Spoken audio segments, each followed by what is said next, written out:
Hello everybody and welcome to Simple Harmonic Motion Lesson 5. Now in the last video we looked at the theory of the mass on spring system, just like in Lesson 3 where we looked at the theory of the simple pendulum, and we used obviously Lesson 4 to derive the time period of the mass on a spring system. The equation that we came up with for that was T is equal to 2 pi root m over k, where m was the mass on the system and k was the spring constant of the spring. Now in this video we're going to be sticking with the mass on spring system for a bit. We're going to be using the mass on spring to get some general equations and some general ideas out. The three things that we're going to be looking at today, firstly we're going to look at maximum values. Secondly, and one of the things we're going to try and concentrate on is how energy works in SHM systems. And then thirdly, we're going to have a look at the velocity equation, which is different, subtly different to the equation that we used for velocity back in video 2 when we did all of the derivations. So firstly, let's have a look at the maximum values, and obviously we will look at what the maximum values are for displacement, for velocity and for acceleration. Now in order to do that, obviously we want to look at the maximum values, but in order to do that we first need to remind ourselves of the general equations that we got back in video 2. Now back then for displacement we had a cos of omega t.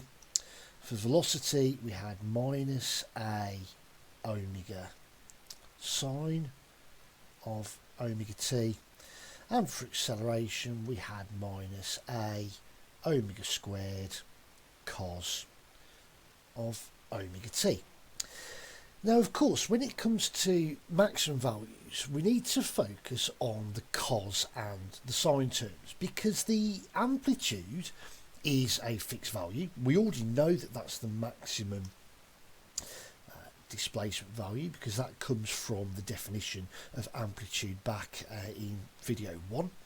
And of course omega, bearing in mind that it's based on the time period and the time period is a constant, and the only other thing that we've got in omega is the 2 pi, well omega is a constant as well.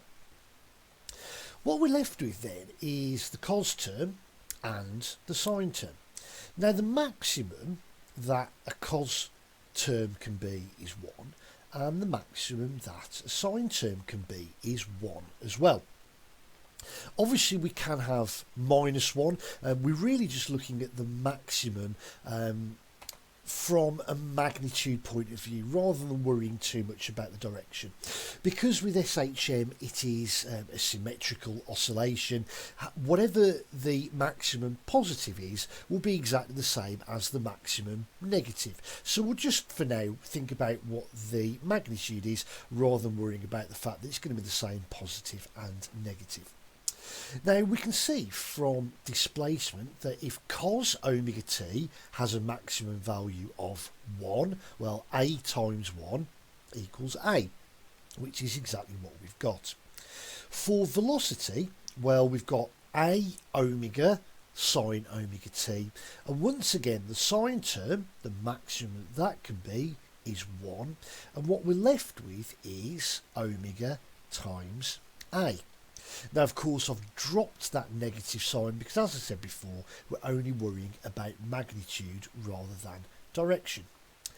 Exactly the same with acceleration then. What we end up with is omega squared a for the maximum acceleration, because obviously that cos term, the cos omega t, the maximum value for that, as with the other two, is 1. So a omega squared times 1 gives us a omega squared.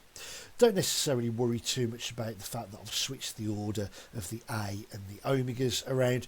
That's just really personal preference. If you want to remember it as A omega and A omega squared. That's up to you. As I said, I just prefer to remember it as omega A and omega squared A. Moving on then to look at energy. You can see I've just got a couple of screenshots of different positions of the mass on spring system.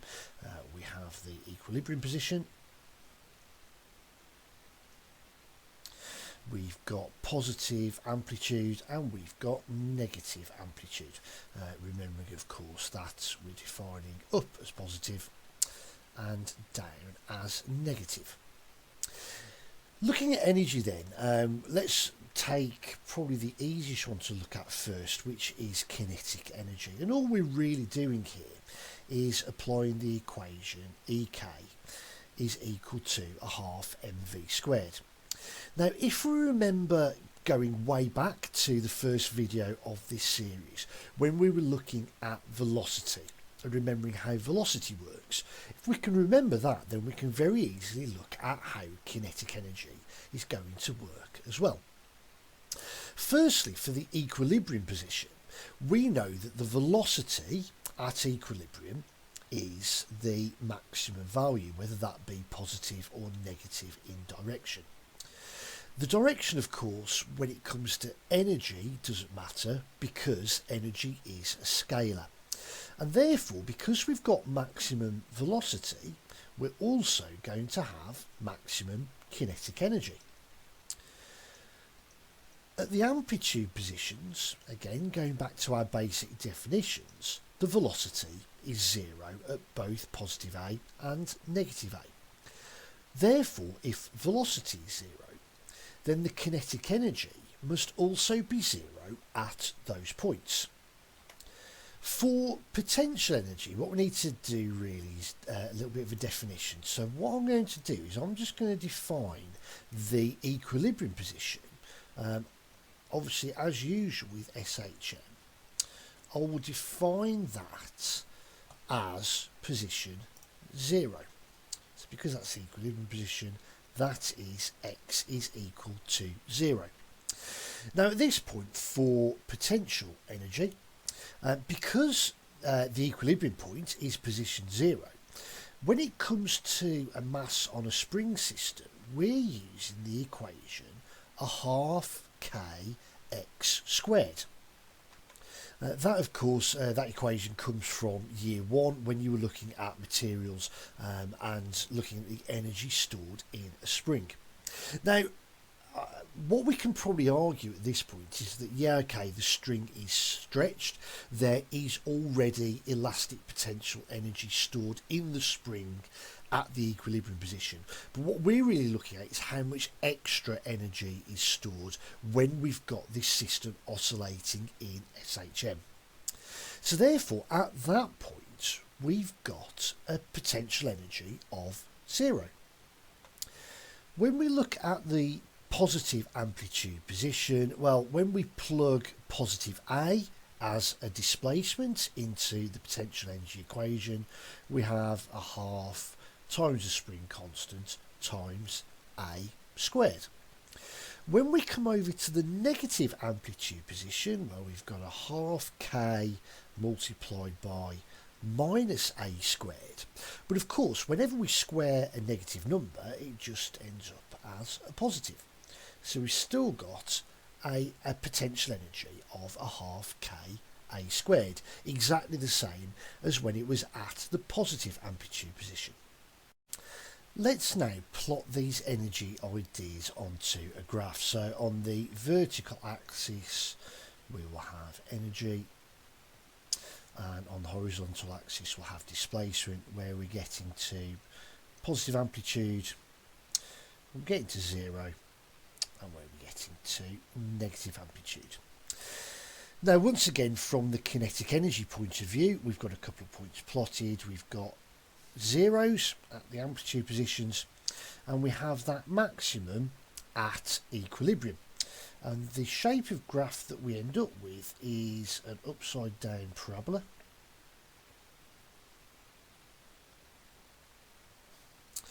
Okay, an inverted parabola, because don't forget we're now proportional to v squared, and therefore we're expecting some kind of squared graph to come out of this.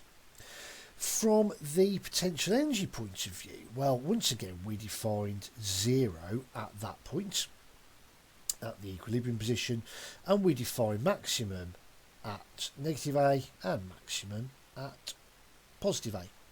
And what we're left with then, because of course we are again proportional to x squared from the equation, we end up with a parabola.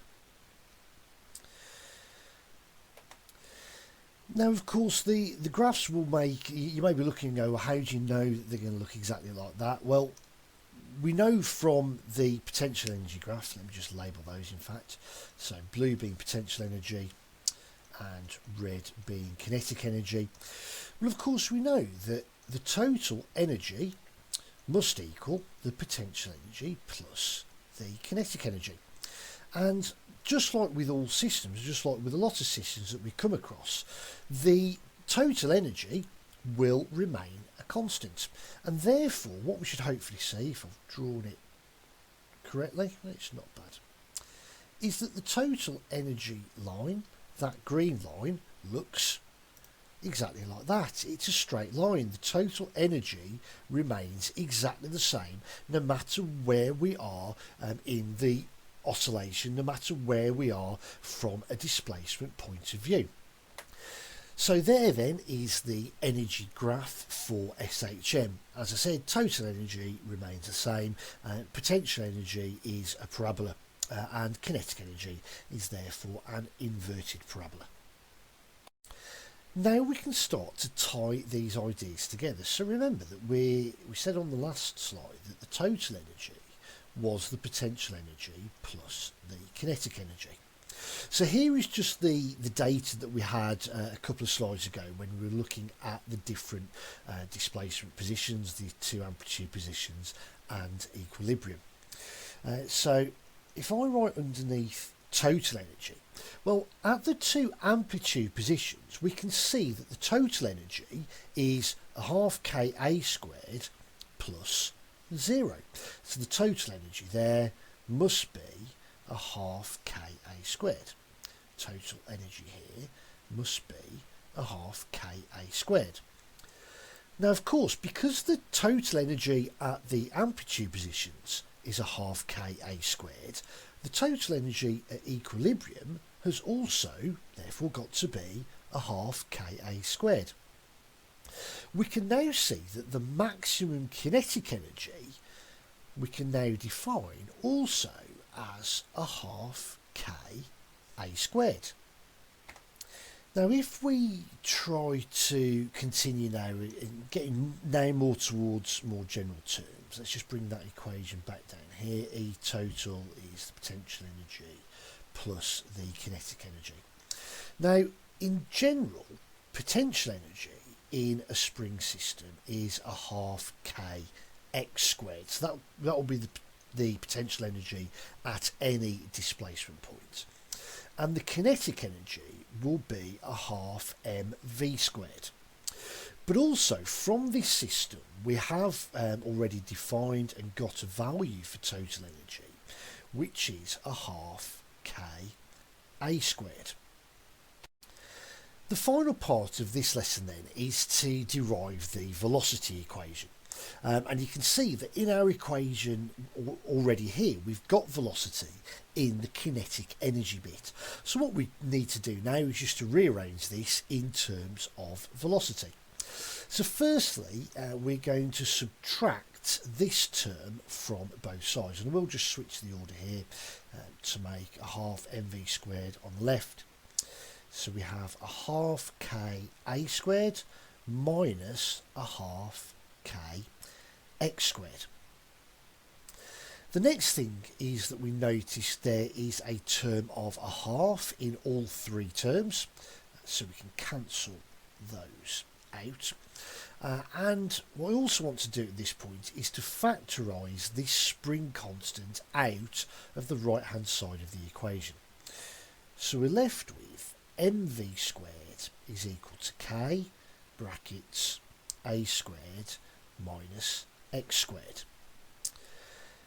Next step again then is to divide both sides by the mass. So v squared is equal to k over m multiplied by a squared minus x squared. Now at this point, this is the trick that's going to turn this equation from a specific equation that only works for the mass on spring system back into a general equation that will work for any simple harmonic oscillating system. This term here, k over m, in video 4, in SHM4, that was defined as omega squared when we were doing the derivation of t is equal to 2 pi root m over k. If you can't remember that, I suggest you go back, have a quick look at SHM4 and make sure that you can remember, and you can see where that bit and this substitution that I'm about to make comes from. So therefore I'm going to make that substitution and we get v squared is equal to omega squared brackets a squared minus x squared. Now you'll notice that I've changed colour pens here. I've gone from black pen to blue pen. I'm just trying to show you where we're changing. The black pen is looking at very specifically at the mass on spring system, and now with the blue pen we are switching into general terms. So this is for mass on spring, and over here we're now looking in general terms. So we're almost there. Of course, the last thing that we're going to do with this equation is to square root it through. So v is equal to, and we will be good here because of square rooting, we will put plus or minus just to make it proper, omega, and then we take the square root of a squared minus x squared, and that therefore is the velocity equation. Now of course, just to check that equation with a couple of points, let's just check it with what happens when x is equal to 0. Well, when x is equal to 0, what we're expecting is the maximum velocity. And of course the maximum velocity that we looked at earlier in this video was omega a. So that's what we're expecting. So let's check that. V is equal to, plus or minus, okay, omega square root of a squared minus 0 squared. Well, of course, that's just equal to omega times the square root of a squared, and that's just equal to omega a as required. If we do it at the maximum amplitude position, the maximum displacement position, and therefore the amplitude position, what we're expecting at those 2 points is that v is equal to 0. Well, let's do that. So omega root of a squared minus, well, at this point x is equal to a, so we're going to plug in a squared there. Well, therefore we just get omega times the square root of 0, which is 0. So at least that equation holds up. I know that we used the equation minus a omega sine omega t in the previous videos, but this is just a different way of looking at velocity. If you haven't got necessarily everything you need, if you haven't got the time period, don't need to work out the time period, if you don't want to mess around with sines, then you can very easily just use this equation plus or minus omega root a squared minus x squared to calculate the velocity at any position. Here then is your question for this video. A simple pendulum of length 1.35 metres is displaced to a displacement of 100 millimetres from equilibrium and allowed to oscillate in simple harmonic motion. Calculate A, the maximum velocity of the pendulum, and B, the velocity of the pendulum at a displacement of 50 millimetres from equilibrium. So as usual, go away and have a go at this question and come back when you think you've got an answer. Looking at the answers to this question, firstly the maximum velocity of the pendulum. Well, for the maximum velocity I'm going to use the equation V max is omega A. Now, what you may have been tempted to do is try to calculate the time period of the pendulum from 2 pi root L over G. And then you may have been tempted to do, well, omega is 2 pi over T. But actually, if you did that, you've introduced extra steps into this calculation, and you could have done this a heck of a lot easier without having to bother to work out the time period. And the key to this actually comes from omega. Now, omega being 2 pi over T, either you can remember it from when we did the derivation, or actually quite easily you can rearrange T equals 2 pi root L over G to work this out. But either way, we can calculate that omega is root of G over L. Now, again, remember back to the videos, it was SHM3 that we went through this, and you'll see where that comes in the derivation. But as I said, at the same time, you can take T equals 2 pi root L over G, and you can rearrange it to get omega is equal to root G over L. So therefore, for A, well, we're just doing, so let's come back to this. So V max is equal to omega A. So I'm just going to put the amplitude first. So it gives you the amplitude of 100 millimeters. So that's obviously 0.1 meters multiplied by the square root of 9.81 over 1.35. Now, the reason I've written it that way round is to hopefully encourage you to put it into your calculator correctly. Just as a bit of an aside, if you don't put it into your calculator correctly, so if you use your calculators and do root of 9.81 over 1.35, if you don't get the cursor to your calculator right, you end up putting the amplitude inside the square root, and that's obviously not what we need at all. That shouldn't be there, it should be out here outside the square root. But of course, if you put it first, if you do in your calculator 0.1 multiplied by and then the square root last, you avoid that issue. Anyway, sorry, that was a little bit of an aside about how to use a calculator. Coming back to it then, what the calculator says when we plug that in is 0.26956 blah blah blah blah blah, and then we can round to 3 sig figs because that's what the question gives us, and therefore 0.270 meters per second. For B then, for the velocity at 50 mil from equilibrium position, we're going to use the equation V is equal to omega root of a squared minus x squared, and once again, so we've got omega is root of 9.81 over 1.35, and then we're going to multiply that by root of 0.1 squared minus 50 millimeters is 0.05 squared. And again, just be careful in your calculator to make sure that you're getting everything in the right place at this point. What that gives us on the calculator then is 0.23345, etc., and therefore 0.233 meters per second as the answer. In summary then, we've looked at 3 things in this video. Firstly, we looked at the maximum values, where the maximum displacement by definition is the amplitude. The maximum velocity is omega multiplied by the amplitude, and the maximum acceleration is omega squared multiplied by the amplitude. We then went on to look at energy, and again we had the graph of potential and kinetic energy and total energy as a function of displacement from the equilibrium position.